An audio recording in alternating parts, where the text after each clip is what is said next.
Yeah, welcome back to the Fire and Water Cooking Podcast. I'm Darren, I'm your host, and today we have a great guest, one of my culinary heroes, Mr. John Setzler from Man Cave Meals and also from the Kamado Joe cooking channel on YouTube.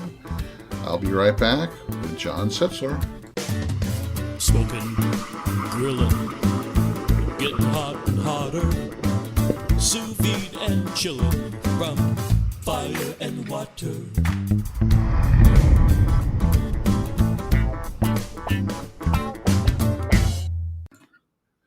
Welcome back all to the Fire and Water Cooking Podcast. I want to welcome my guest today, Mr. John Setzler of the Man Cave Meals YouTube channel, also of the Kamado Joe cooking channel on YouTube. John, welcome to the Fire and Water Cooking Podcast. Hi, Darren, and thanks for having me on. I probably found you a different way than a lot of your fans have, because I was just kind of looking for information on Kamado grills and kind of stumbled across the Kamado Guru website. So just give me a little bit of your history, who you are, where you're from, and how you got started in this. Okay, my name's John Setzler. I live in a little town in western North Carolina called Valdez. It's in the foothills of the western North Carolina mountains. I moved here from Hickory, which is just a few miles down the road, when I moved in with my girl, who's now my wife, Miss Tanya Stevens. And how I got started, I've always had a grill of some sort, mainly a gas grill. I started out, I guess, about the same time I moved away from home, and I bought a gas grill, started grilling some food, but I never really took it seriously. Never really considered it even a hobby. It was just something I sort of enjoyed doing every now and then. I was your typical summertime griller. And I guess later in life, not too terribly long ago, I decided that grilling was something I really enjoyed, and I wanted to try to take it to the next level. And before I moved in with my wife, or she was my girlfriend at the time, I had bought a gas grill to use here at her house. And, we occasionally cooked some steaks and chops on that grill. We did the typical things that everybody does with the grill. And I got to thinking about remembering some times when I was younger, when I was in the Cub Scouts and the Boy Scouts and whatnot, when we would go on our little camping trips, somebody always had a charcoal grill. And we were cooking burgers and dogs and stuff on the charcoal grill. And I just remembered how much better those seemed to taste than the stuff that I cook on a gas grill. And I told Tanya, I said, I'd like to just buy another charcoal grill and try it out. So I bought a Weber kettle, of course. And the first time I cooked steaks for Tanya and I on a Weber kettle, she told me flat out she didn't care if I ever cooked anything else on the gas grill again. So that little moment in my history is the beginning of where I decided that I wanted to be a foodie in the barbecue and grilling world. Yeah, I think we all have some fond memories of those old, Boy Scout campouts, or just camping out with the family in those, charcoal grills where they're burning the hamburgers and hot dogs and chicken.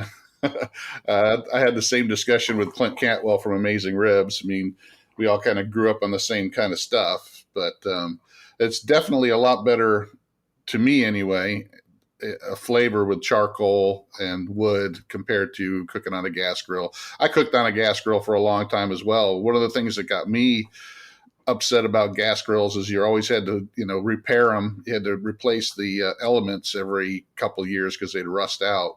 But of course the flavor is not as there as well. So.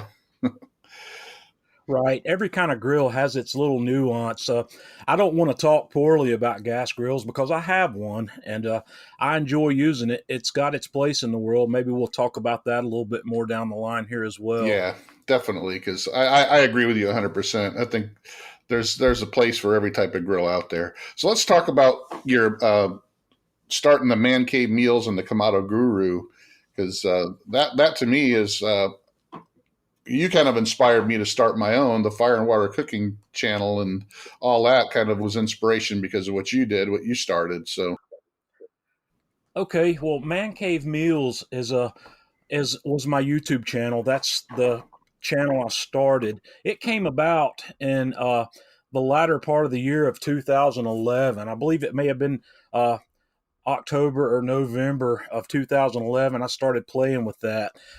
And I can't really remember exactly why I decided I wanted to start making videos. I went back and had a look at my early videos on that channel, and I believe what was happening is I had bought my first smoker by this point. I had a Weber Smoky Mountain by this time to go along with my Weber kettle. And I had bought a Barbecue Guru DigiQ2DX controller to run that grill. I spent a lot of money, what I considered to be a lot of money, to automate that grill. And I was having some difficulty with it. And a friend of mine was trying to help me troubleshoot how I was mounting that. And I took some pictures, and he said, "Can you make me a little video clip?" And I did. And I think that is what got me started. Well, if I can do this, I can make some little videos that we'll just upload to YouTube and see what kind of things happen when you do that. And it really started basically as something very simple, as that I was trying to troubleshoot a problem. And since I had a problem, I said, well, I'm going to make a little video to go on YouTube to show how this thing goes on and how it works, because I couldn't find one when I went looking for one for myself. So my YouTube channel, I guess, was born out of me trying to solve a problem I was having and not being able to find the solution on YouTube. So that's how the channel started. And I just started playing around with it, making some cooking videos, and I just kept on and on and on doing it. I kept getting followers. People were enjoying it, so I just kept on. The Kamado Guru forum came about a little bit later. It came about, I think, in April of 2012 is when I marked the birth maybe of that forum. I was a very active participant on another forum called the Barbecue Brethren, which is a huge barbecue forum out here. It's just got thousands of people that are active on it all the time. And when I got my first Kamado grill, which was the Char Griller Acorn, I was looking for a little bit more focused group. I looked for a forum of Kamado users and couldn't find one. So once again, it was an opportunity to solve a problem that I had because I couldn't find another solution. So I put the Kamado Guru forum together at that point and just let it start kind of growing on its own. And it's grown fairly well also. Yeah, I started out with the Acorn probably because of what I read on Kamado Guru, because I was looking, everybody talked about big green eggs, because I was sick of I had a vertical smoker that was falling apart, and I had, like I said, I didn't like the gas grills, and the Weber kettle seemed kind of cheap to me, and everybody kept telling me big green egg, ceramic grill. So I was playing around on the internet looking, and then I saw, I think, a post in Kamado Guru about the Acorn. And then I actually went to Lowe's or Home Depot or somewhere, and I saw one. I'm like, well, this kind of looks like it could start me out, because it's similar to the, ceramic Kamados, but doesn't cost as much, and it can kind of get me started. So that's kind of where I started, getting really deep into barbecue. I had always been doing barbecue, but I started getting really deep into it, by the Kamado Guru website and that Acorn I played around with for about a year. Right. That's the exact same thing that happened to me with the Acorn. I had saved up the money to buy a big green egg. I had a friend of mine works at a shop that sells big green eggs up in the mountains here, and he had convinced me I needed to buy one.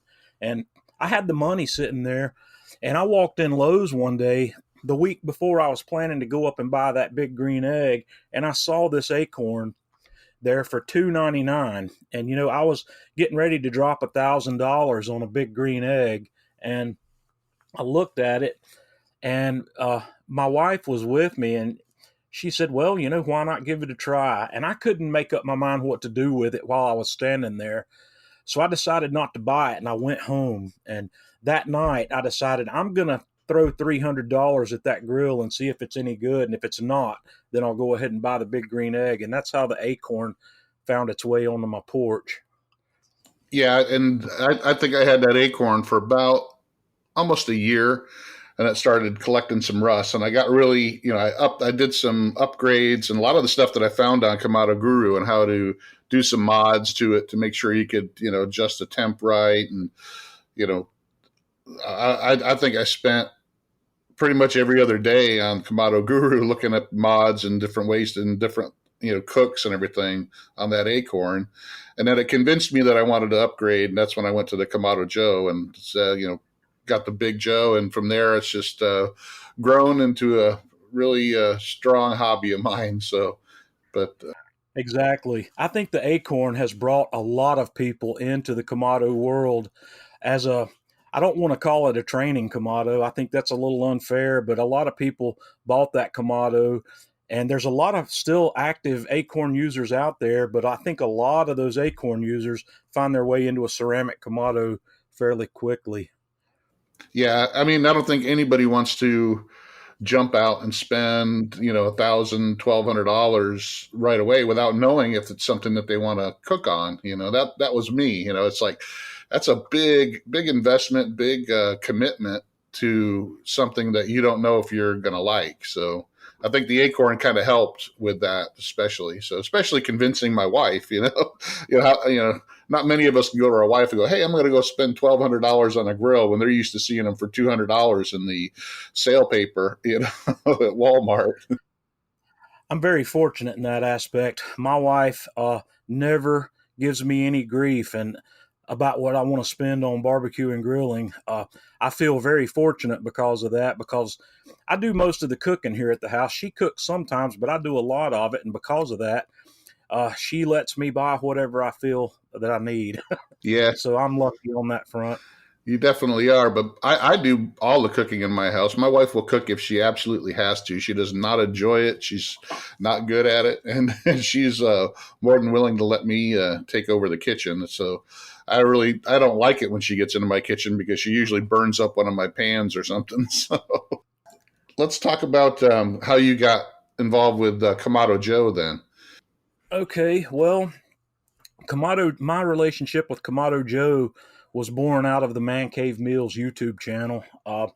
Like I said, I had this Acorn grill and I had put it through its paces. I had it for about 6 months, and I made a bunch of videos using that grill, and I did everything that you could do, that I felt you could do on the Acorn, and did it well. The grill did okay. It still had its, I don't know what to call it. Maybe it's an attitude that grill had. That grill is a little difficult to tame. The owners of that grill know what I'm talking about. It's not as airtight, and it does have some rust issues if it gets wet. I had bought a cover for mine, but I was still having some rust issues with it.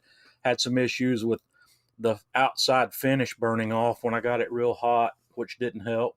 But then we got to the point where I decided I wanted a ceramic grill. And by this time, I knew a little bit more about what was out there. As I said a short while ago, I was prepared to buy the big green egg. But after I bought the Acorn and started looking into what's available in the Kamado market, I saw this Kamado Joe, and it didn't have a whole lot of an audience at that time. We're talking, 2012, late 2012 here, and Kamado Joe was a relatively new company. They hadn't been around very long, but I found online a few people that had that grill that were really happy with it. And my Man Cave Meals YouTube channel was growing rapidly at this point. And I had, 13 or 14,000 followers.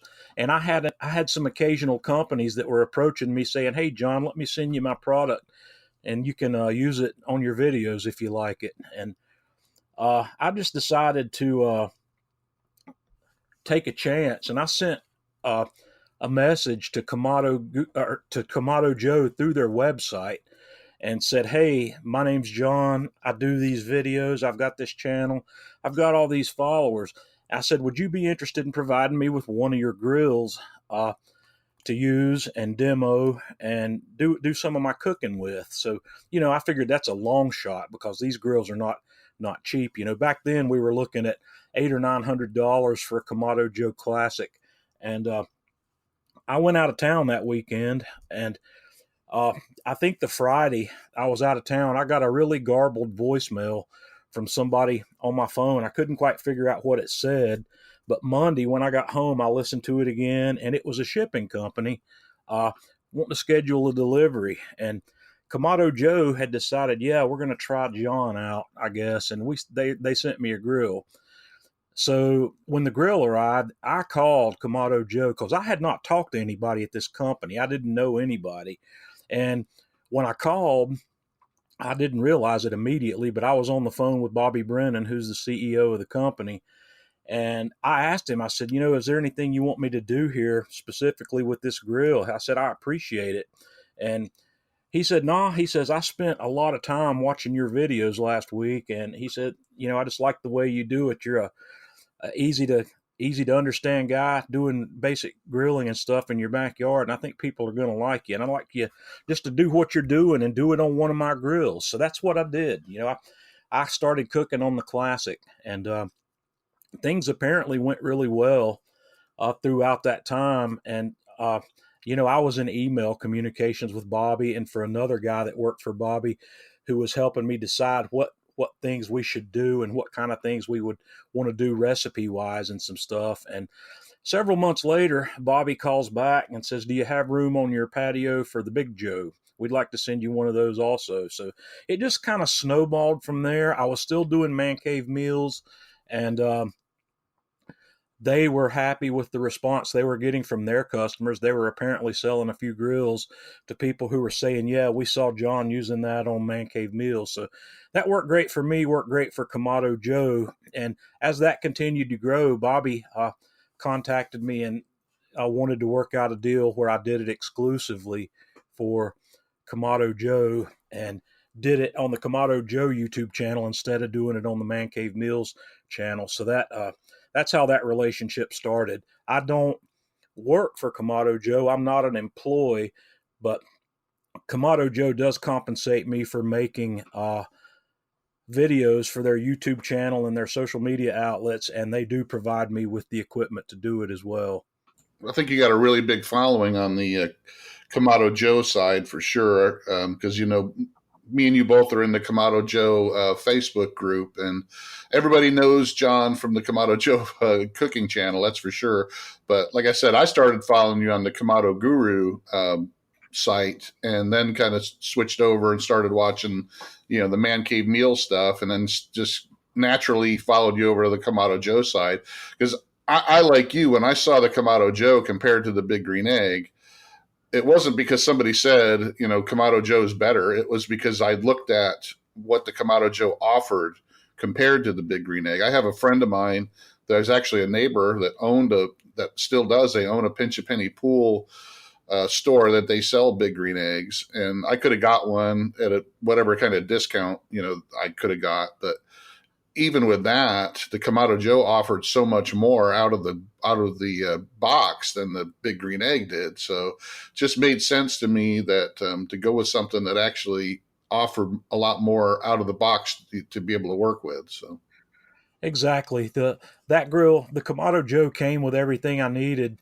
At the time, it didn't have what it has now. It didn't have the divide and conquer and the split heat deflectors and all that, but it did come with a heat deflector, and it came with the cart, and it came with the side tables. And at the time, those were all add-on options for the Big Green Egg. I was going to have to buy the grill and then buy all the options to go with it, which, a lot of people do, but I like the turnkey package, and I love the fact that Kamado Joe gives you all that, everything you need to do all these various types of cooks right out of the box. It just worked really well.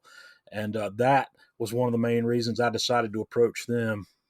Yeah, and the first one I bought a Big Joe, and it was the one that did come with divide and conquer system, and it had the ash tray, the ash pull-out tray, which those things alone just made it well worth it, because you couldn't even get the ashtray from Big Green Egg. They didn't even have one that's a third party one. And the divide and conquer, you could buy a separate one from somebody else. But to me, that just made sense to buy something that had that stuff already. But it also told me that Kamado Joe is a company that likes to innovate, and they like to make their product better for the consumer instead of, here's something else we can charge more for, or we can, make something here that you can add to our grill that's going to make us more money. You know what I mean? They Absolutely. I know exactly what you mean, and that's one of the things that I think sets Bobby Brennan and Kamado Joe apart from a lot of the rest of the market. Uh, Bobby goes to social media and asks these questions. He used to show up in the forum in the Kamado Joe Grilling forum on Facebook and ask, what do you guys think we need to do here, or what do you think about this new product idea I've got?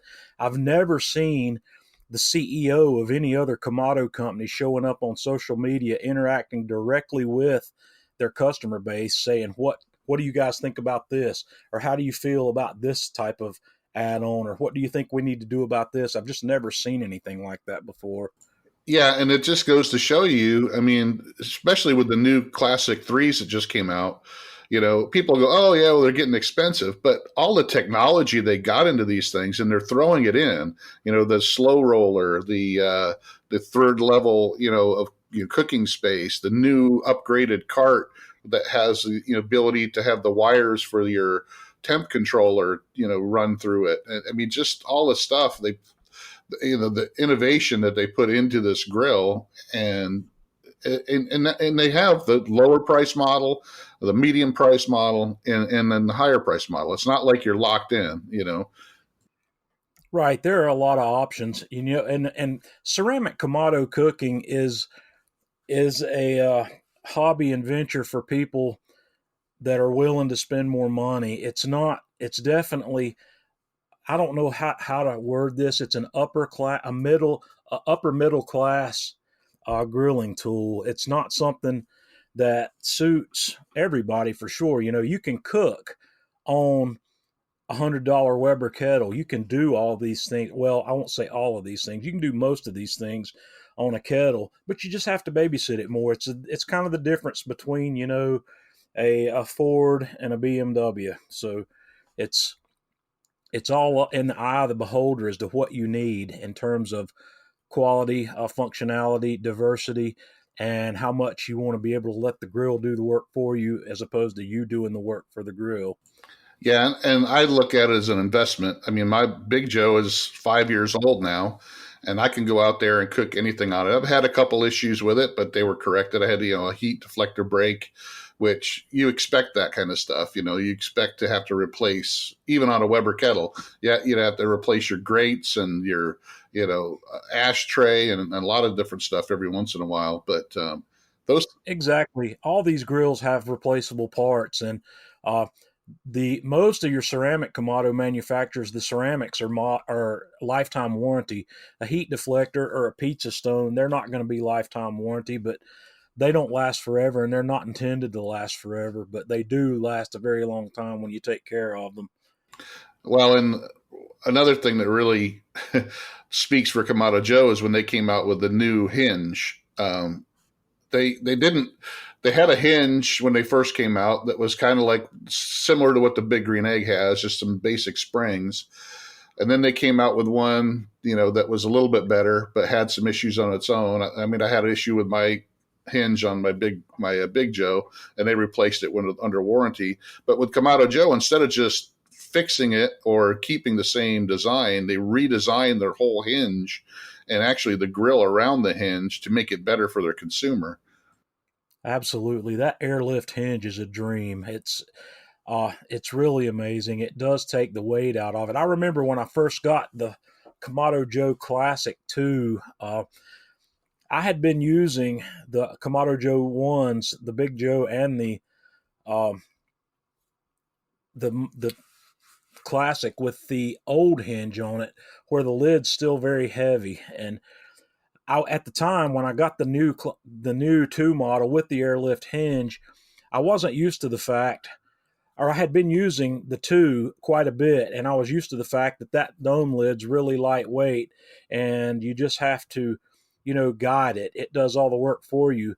And one day I went back and did a cook on the Classic 1, and I dropped that lid because I was expecting it to stay where I put it when I lifted it up, and I let go of it, and it came crashing down, and I'm lucky didn't break the grill. Yeah. Well, my Big Joe is the older one, and I have a Classic 2 with the airlift hinge, and I do that all the time. I'll go lift my lid on my Big Joe, and it's a struggle. And then I do that too. I'll go to let it down, and it drops. I got to be careful too, because you get used to that. The light Right. that airlift hinge, and that it can hurt you sometimes. It will spoil you. Yeah, definitely. All right, so let's talk about what else you have on your man cave party deck. I know that we kind of started out where you started from with your Weber kettle. How does your party deck look now compared to when you first got into it with just your little Weber kettle? Okay, the party deck, as it sits at the moment, has a Kamado Joe Classic 3, a Kamado Joe Classic 2, a Kamado Joe Jr. I have the Alpha 4-pizza wood-fired oven. I have a PK360 charcoal grill. I have the Traeger Timberline 850 pellet grill. And I have the Camp Chef Expedition 3 propane stove. And I have the Napoleon Prestige Pro 500 gas grill. That's what's on the deck. I've got an ugly drum smoker that's in my storage shed, and I've got a pit barrel cooker that's in my storage shed, and I have a Weber Go Anywhere charcoal grill, a little portable charcoal grill that's in the storage shed. I think at this very moment, I think that's all I have without actually going out there and looking. Well, that's quite impressive. And my wife thinks I'm crazy because I have 4 grills out on my patio. But I have the Camp Chef pellet grill, the 2 Kamados, a little pellet grill, or a little pit barrel cooker. I do have the flat top 22-inch Blackstone griddle, but I really don't consider that a grill. That's a griddle. I mean, I worked in restaurants when I was younger, and that was something we cooked on all the time. So, I mean, it's just a flat top griddle. I don't consider it, even though it's powered by gas, but it's fun to cook on. Those things are great. I'd love to have one, but as you can imagine, space is a commodity for me, and I just don't have the space right now to allocate to something like that. The Camp Chef 3-burner stove I has a griddle that sits over 2 of the burners that I can use. It works. It doesn't work great. Those 30,000 BTU burners, even on low heat, tend to get a little hotter than I'd like for them to be. So I have to be real careful with that, but it does work. So, in all your experience with all those different grills and throughout your career here of cooking, have you gotten to use them all? Gotten to learn them all really well? Or I know you haven't had the wood fired pizza oven all that long, but I know you've done a few cooks on it to get used to it. I have had the wood-fired oven for over a year now, and I've done quite a few cooks on it. All of my cooks don't always show up on video or social media, but I've done quite a few cooks on that, and I've learned to tame that oven, and it is really a beautiful cooking chamber. It's something that does there is a learning curve to learning how to bring the temperature up in that grill and how to get it to settle in. And it's like any other grill after that. It runs really a lot like an offset stick burner. You just have to feed it a log every now and then. And the size of the log you feed, it's going to help determine what kind of temperature range you put in there. But I've done pizzas in that oven north of 800 degrees. And I did a Boston butt in it actually, just to see if I could pull it off to cook a Boston butt in that oven. I did make a video on that one, I believe, but I wanted to see if we could make a pulled pork barbecue with it, and I was pretty successful. I learned a couple of things with it, so when I went back and did it again, I had perfect results. I let the outside of the first one I do get a little charred, but we won't tell anybody about that. We just call that bark. We don't call that char. So Yeah, the Alpha oven is a real beast, and it's a lot of fun to cook on.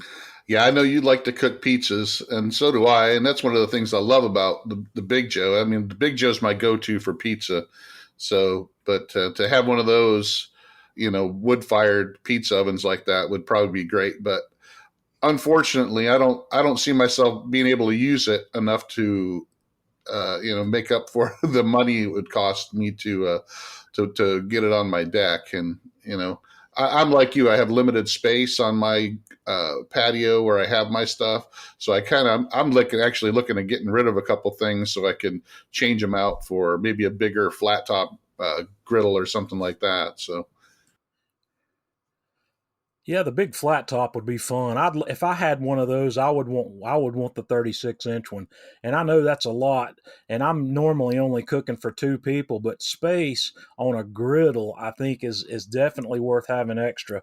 I don't always subscribe to that idea when we're talking about grills, but on a griddle, I think it's an absolute benefit to have more space on that. And whenever I do get around to getting one, I'm going to get a 36-incher. yeah, because when you're cooking burgers, you're also trying to cook bacon or onions and toast your buns and do all kinds of stuff. So yeah, it doesn't have to be 50 inches or something, but 36 inches I think is a great size to be able to cook a lot of stuff on there. I cook for four people all the time, and the 22-inch works okay, but I run out of room on that. When I'm trying to do smash burgers or something else on it. So yeah, I think 36 inches or around that size is great for one of those griddles. So. Absolutely. All right. Well, we're going to take a little break here so I can run my ad for Inkbird. But hold on, everybody. We'll be back in just a minute with John Setzler with Band Cave Meals. Hey, all. I want to welcome again Inkbird as our sponsor for the Fire and Water Cooking Podcast. Inkbird has more than just barbecue thermometers and instant read thermometers that I've talked about before. Inkbird just came out with a Wi-Fi sous vide circulator that I've been using for a few weeks now that works pretty good. It has over 1,000 watts of power, has an app that has many times and temps for meats and vegetables, also has onboard times and temps for meats and vegetables, runs really quiet, fits most regular sous vide containers that are the size of the Innovas. So check it out. Look below, there's a link with a code for 30% off of the Amazon price. That makes it under $60 right now until June 5th. So check out the Inkbird Wi-Fi sous vide circulator in the description below. Back to our program. All right, John. So we talked about what's on the party deck and all the different kinds of smokers you have on there. And I know you do a lot with Kamado Joe, but I want to kind of nail you down. Out of all the cookers that you've used, starting with your Weber kettle, your Acorn, down to what you have now with the Napoleon and everything, what is your favorite, or what's the one you like to use the most?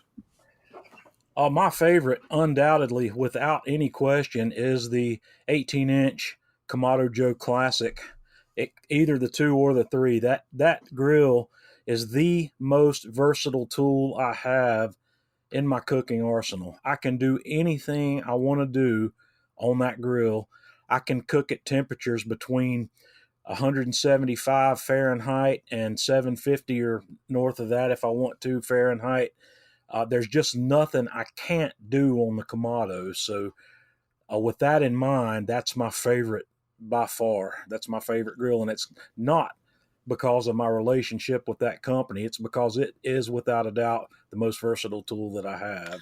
Yeah, I think I agree. I think my Classic gets more use out of any other grill on my patio just because of that fact. I can do anything with it. I got the rotisserie for it, so I can throw a rotisserie chicken on.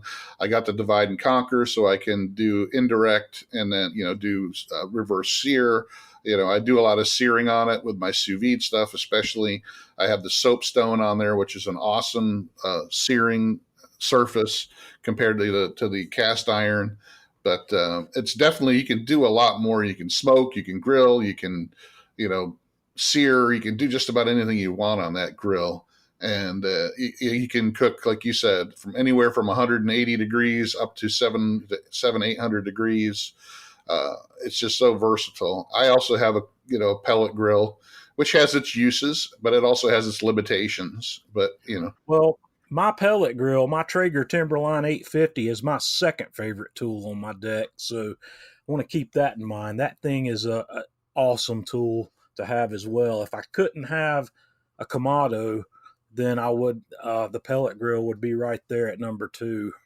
yeah, I like my Camp Chef. I mean, it's really, I use it more for when I don't have a whole lot of time to get my fire going, and I just want to throw some chicken on or throw some hamburgers or something. Just throw it on there for an hour or so. I just turn that pellet grill on, go back inside, prep it, and throw my food on. Exactly. I mean, it really makes a difference. And people complain that it doesn't have the same amount of smoke or whatever, but I think me and you have discussed this before. Sometimes you don't want a whole lot of smoke. Sometimes you just want that hint of smoke to flavor your food. Well, my idea of smoke is different. Most of the people that I hear talking about a pellet grill doesn't give you enough smoke are the people that are coming from some other format that does produce a lot of smoke. The pellet grill, I don't want to say that the pellet grill doesn't produce as much smoke. What it does is it produces a lot cleaner smoke. And because of that, it takes more of it to get the same sort of heavy smoke profile that a lot of people get used to. When you're cooking on a Kamado grill, you're cooking in a low oxygen, low airflow environment. So that smoke is going to be heavier by nature. In the pellet grill or an offset cooker, and I think both of these work very similarly, you've got a very small, very hot fire, and that produces a lot cleaner smoke. So it's something that I've fallen in love with after I've had a pellet grill for a long time. I got my first pellet grill probably in 2013, so I've been cooking on them for a while, and I love that light, clean smoke profile. And I've been working over time to try to develop more of that into the Kamado, and I've had to do it just by using less and less smoking wood throughout the process. But yeah, I kind of agree. I mean, I prefer the smoke profile I get on chicken on my pellet grill, because with chicken and poultry, it can take a lot of it takes smoke really easy. So when I usually cook it on my Kamado, I only put one small piece of smoking wood in there just for that fact, and it's usually something like pecan or cherry that's not very strong. So I really like the fact that I can just crank the pellet grill on, throw the chicken in, and not have to worry about how much wood or I'm going to put in there for the smoke. That it produces the perfect smoke profile for chicken, as far as I'm concerned. So Absolutely. but so other than that, so that's your second favorite. Going down the list, what's the third favorite? Right now, I believe the third favorite I have is going to be the gas grill. And a lot of my audience doesn't care much for gas grills, but I'm working on changing that. I'm trying to bring that into the fold in a lot bigger way. The gas grills have some definite advantages, and one of them is they get hot quickly. And as my good friend Hank Hill says, you can taste the meat, not the heat.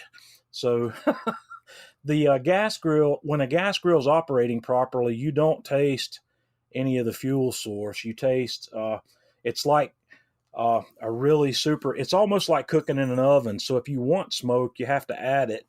And the versatility of the gas grill is quite good when you have a multi-burner grill. So right now, I think my third favorite one in the loop is going to be the gas grill, because everything else that I have that's not a Kamado, not a pellet grill, or not my gas grill is just another form or variation of one of the three.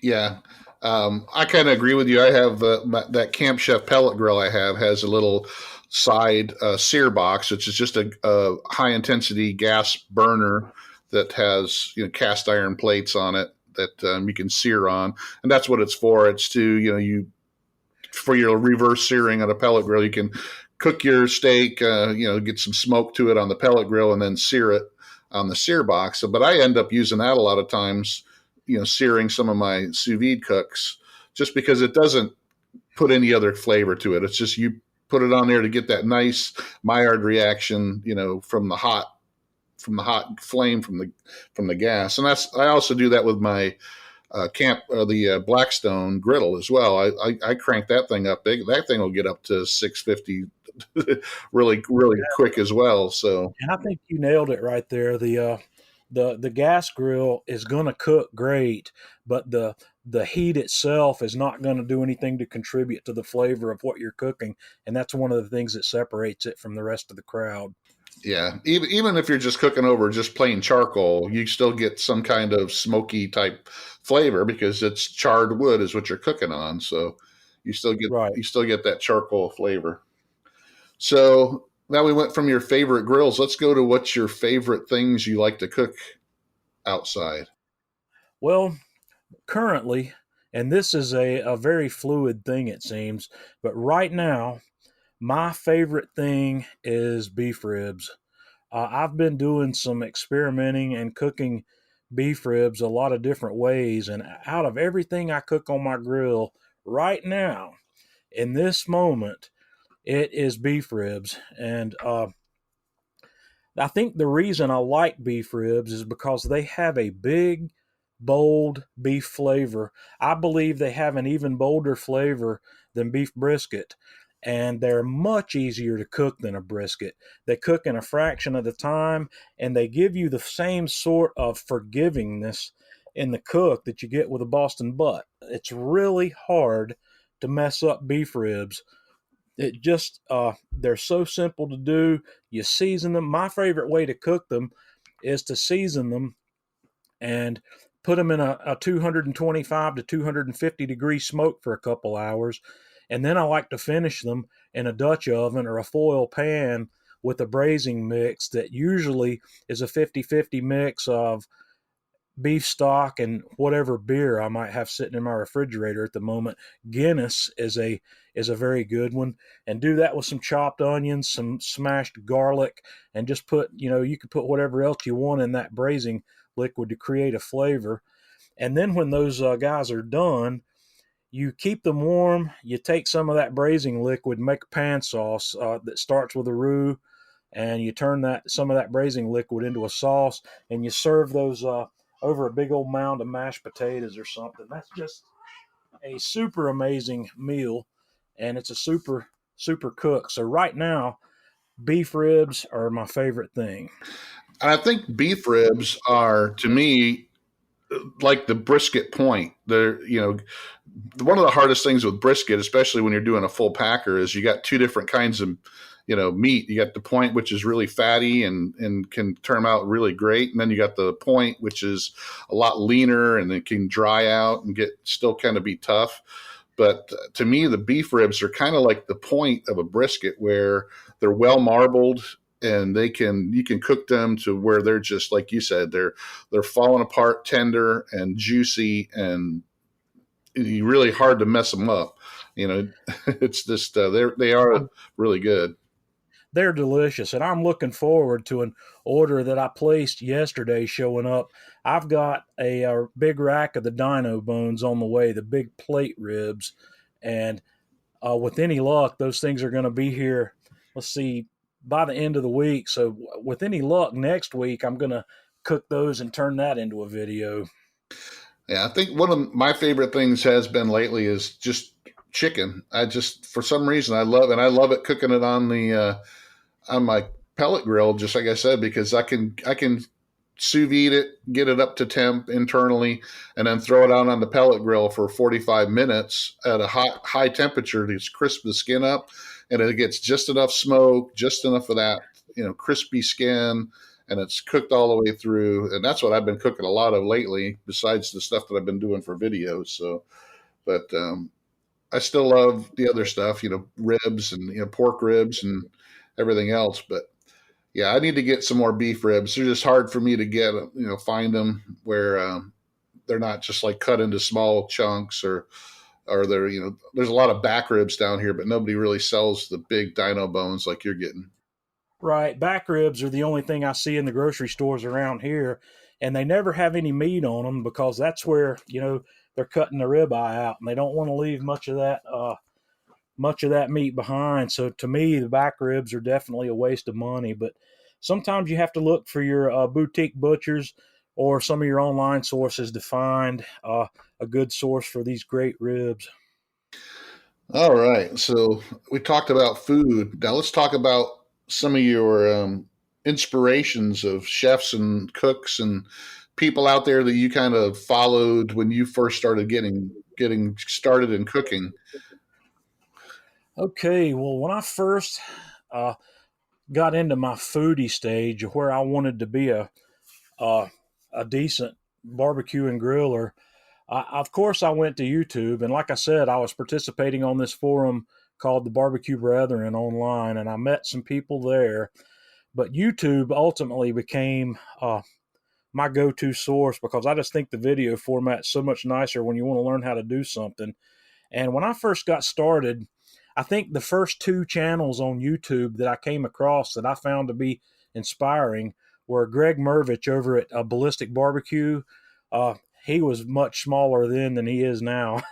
And Alan Johnson at the Grilling Network. Both of those guys were doing a lot of things that looked fun to me on their outdoor grills. And I became friends with those guys and through my channel. And I actually got to meet them several years back when I went out to Southern California to attend Harry Sue's barbecue cooking class.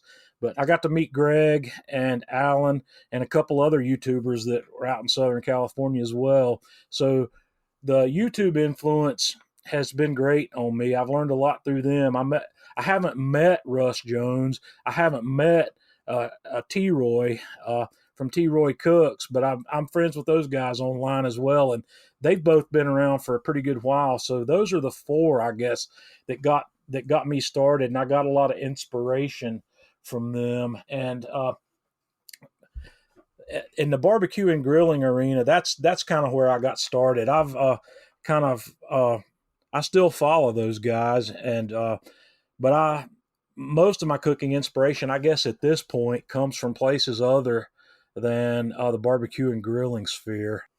Yeah, and I actually Greg was one of mine too because he's one of the guys that got me interested in combining sous vide and barbecue because he's one of the first people I saw do it with some brisket and stuff. So I got to meet him a couple months ago when I was out in San Diego, and he's an awesome guy. He's always willing to help other YouTube channels. So is Troy from T Roy Cooks, and a lot of those YouTube guys. You know, I'm like you. I'm a visual learner, so videos are the way I prefer to learn.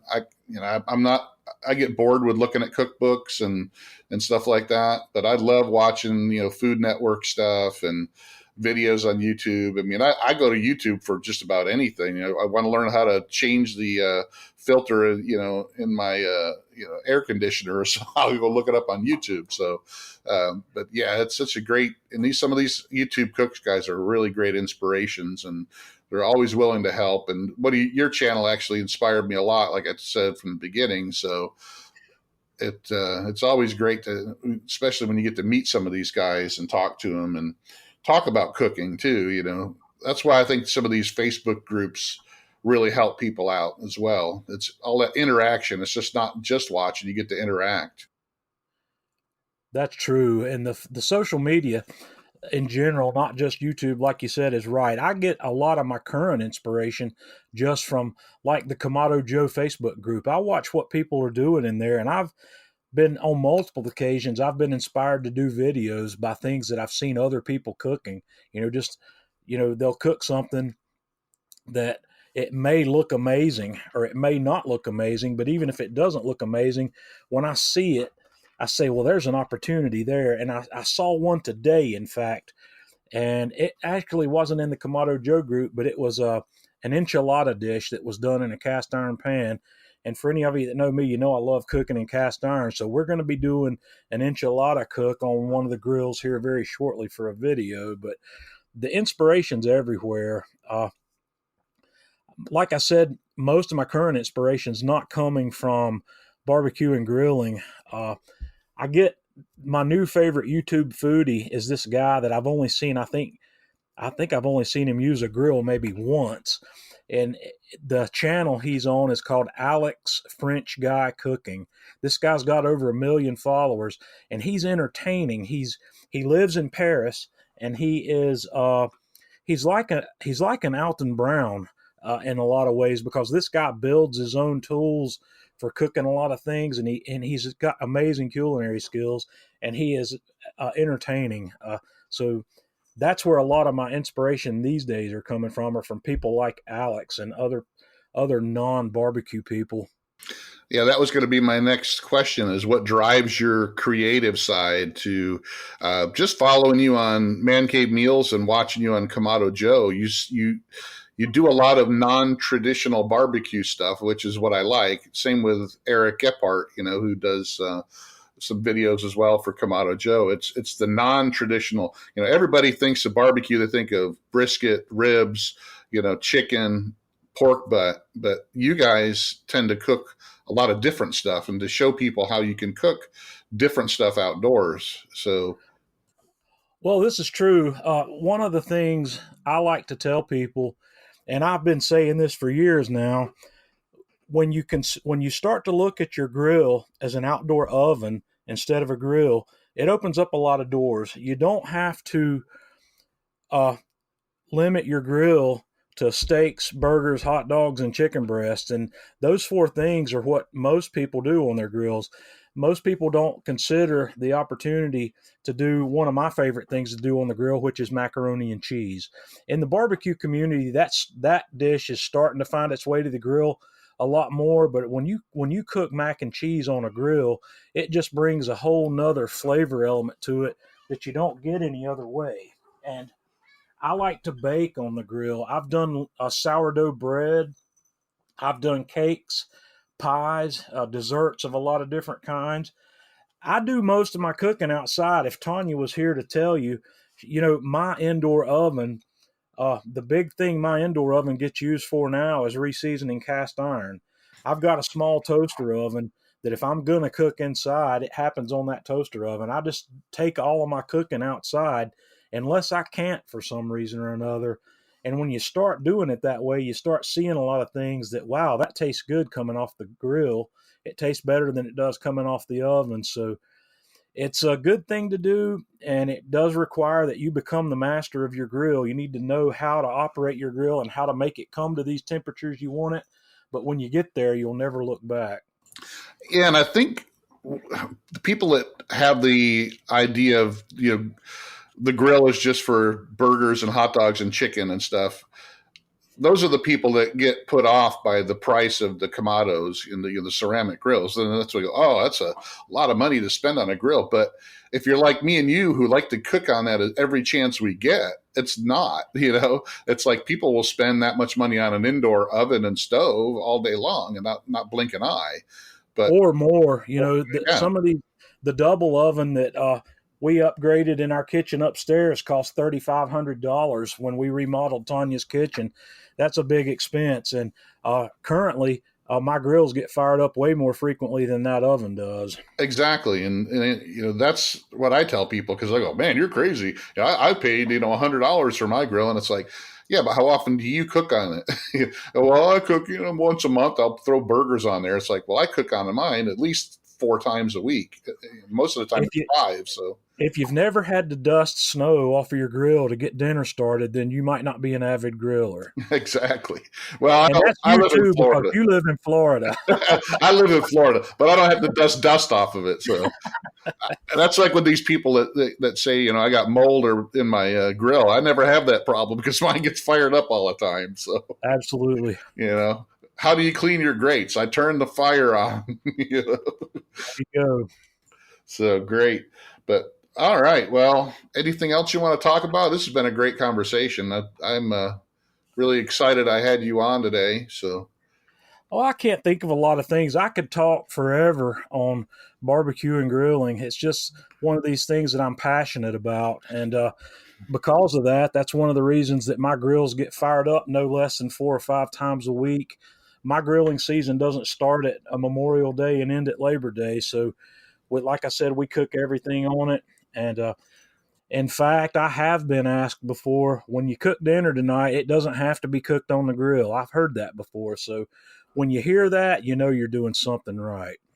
Yeah, and personally, I live in Florida, so I can grill all year long. So I know people that live up, in the snowy areas, they have that excuse, I guess. But I still see people out there. If you're really passionate about something, you want to do it as much as you can. So whether it's a sport or anything. So I love cooking. I love cooking outside, especially. So I've been cooking since I was pretty much 14 years old. I started working in restaurants, and I've always cooked. That's why I don't. My wife doesn't like to cook, so I cook all the time. I cook for my kids. I cook for big groups of for church groups and everything. I love cooking. So something like that, where you're gonna spend a lot of time, you want to make sure you have something that you're going to like using. So that's why, I buy the expensive. It's not really expensive. It's stuff that I know it's going to work when I want it to, and it's going to last a long time, and it has everything I need for it. So I couldn't agree more.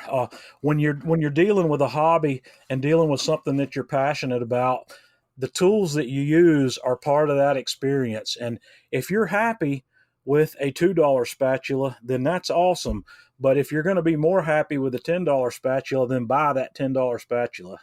I'm not one to.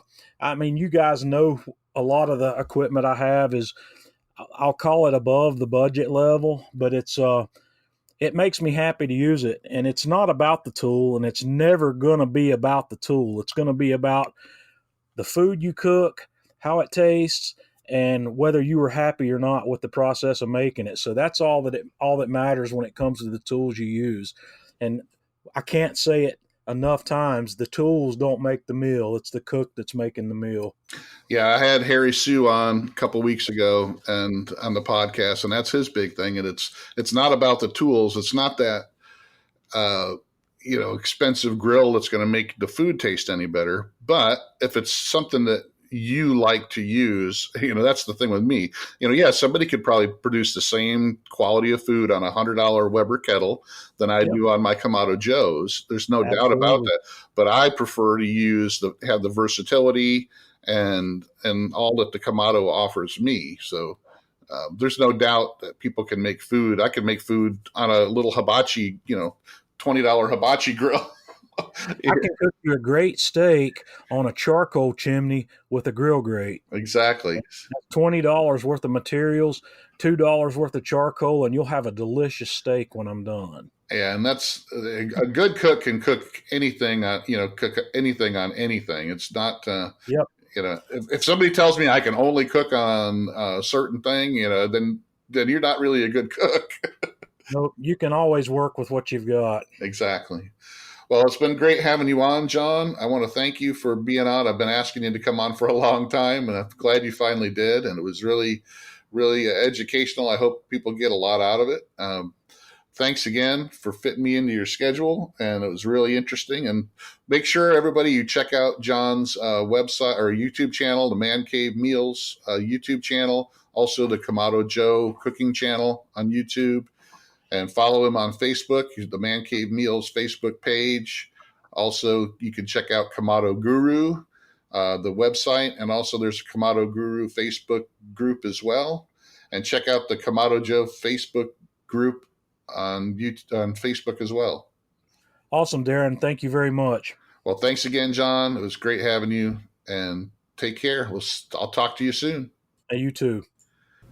Well, thanks again for joining us on this episode of the Fire and Water Cooking Podcast. Thank John Setzler for joining us. Check out Man Cave Meals on Facebook, on YouTube. Also, make sure you check out Inkbird Products, who's our sponsor of the podcast. I'll see you on the next Fire and Water Cooking Podcast.